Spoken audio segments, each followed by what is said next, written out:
perquè, si recorden, el nostre grup acostuma a entendre que aquestes modificacions de relacions de treball, de llocs de treball i les modificacions de plantilla que van vinculades a aquestes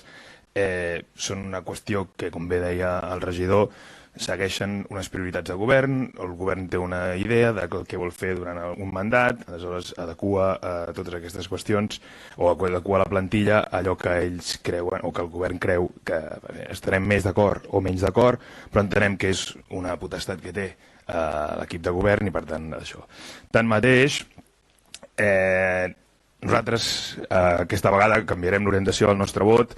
perquè, com ja fa dies o com fa plens que venim dient, aquesta qüestió de l'acord o del conveni que s'ha de treballar doncs,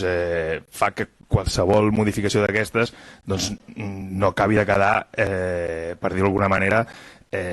clara o evident o segueixi algunes de les demandes dels treballadors. Entenc que hi ha una possibilitat o que cada cop s'està més a la vora d'arribar a un acord. Se'ns ha explicat que hi ha un parell o tres sindicats que potser sí que estarien per signar. Tanmateix, fins que no ho veiem, doncs nosaltres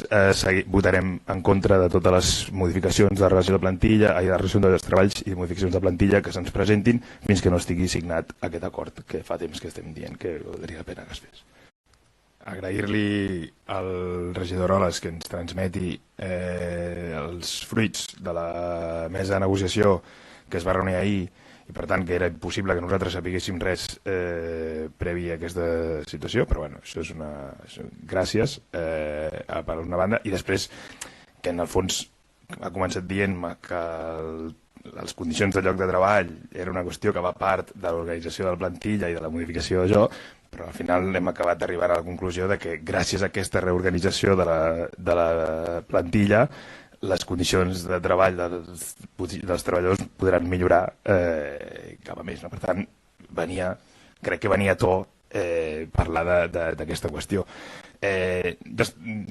Poca cosa més, simplement dir que esperem que aquest preacord es transformi en acord perquè són dues seccions sindicals però potser n'hi ha altres que no estan tan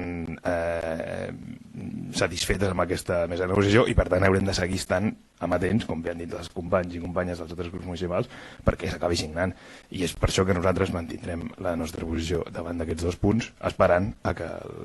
l'acord i el conveni acabi arribant i es pugui signar en els propers dies, més aviat que tard. Moltes gràcies. Granollers Primàries.